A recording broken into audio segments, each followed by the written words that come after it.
बंगमुंडाଠାରେ ଆଜି ବିଜେଡି ପକ୍ଷରୁ ଏକ ସାମ୍ବାଦିକ ସମ୍ମିଳନୀ ଅନୁଷ୍ଠିତ ହୋଇଛି। ବିଜେଡି ରାଜ୍ୟ ସମ୍ପାଦକ ଲକ୍ଷ୍ମଣ ମେହେରା, କଣ୍ଟାବାଞ୍ଜି ବିଜେପି ବିଧାୟକ ଲକ୍ଷ୍ମଣ ବାଗ ବିଭିନ୍ନ ସଭା ସମିତିରେ ଦାଦନ ଶ୍ରମିକ ଉପରେ ଦେଉଥିବା ବୟାନ ଉପରେ ବର୍ଷିଥିଲେ। ବିଜେପି ବିଧାୟକ ପ୍ରାର୍ଥୀ ନିଜେ ଜଣେ ଦାଦନ ସର୍ଦ୍ଦାର ହୋଇଥିବା ବେଳେ ତାଙ୍କ ଭାଇମାନେ ମଧ୍ୟ ଦାଦନ ସର୍ଦ୍ଦାର ବୋଲି କହିଥିଲେ। ରାଜ୍ୟ ସରକାର ଚାଷୀମାନଙ୍କ ପାଇଁ ଜଳସେଚନ ସୁବିଧା ସହ ମୁଖ୍ୟମନ୍ତ୍ରୀ ନିଜେ କଣ୍ଟାବାଞ୍ଜି ବିଧାୟକ ପ୍ରାର୍ଥୀ ହୋଇଥିବା ଯୋଗୁଁ ନିର୍ବାଚନ ମଣ୍ଡଳୀରେ ଲୋକେ ଖୁସି ଥିବା ବେଳେ ମୁଖ୍ୟମନ୍ତ୍ରୀ ଲକ୍ଷାଧିକ ଭୋଟରେ ବିଜୟ ହେବେ ବୋଲି ଶ୍ରୀ ମେହେର କହିଛନ୍ତି। ପଟ୍ଟନାୟକ ବିଜେଡି ପ୍ରାର୍ଥୀ ହିସାବରେ କଣ୍ଟାବାଞ୍ଜି ନିର୍ବାଚନ ମଣ୍ଡଳୀରୁ ପ୍ରତିଦ୍ୱନ୍ଦିତା କରବାରଟା ଆପଣମାନଙ୍କର ସମସ୍ତେ ଜାଣିଛନ୍।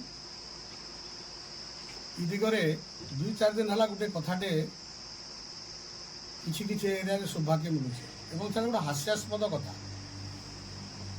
আর সে ইস্যুটা হচ্ছে দাদন ইস্যু।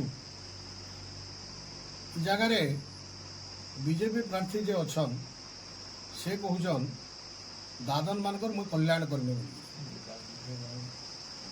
ଆପଣ ମାନେ ଭଲ କରି ସମସ୍ତେ ଜାଣିଛନ୍ତି। ବଙ୍ଗମୁଣ୍ଡାରୁ ରାଧାଶ୍ୟାମ ମୋହେରଙ୍କ ରିପୋର୍ଟ, ଜନତା ଏକ୍ସପ୍ରେସ।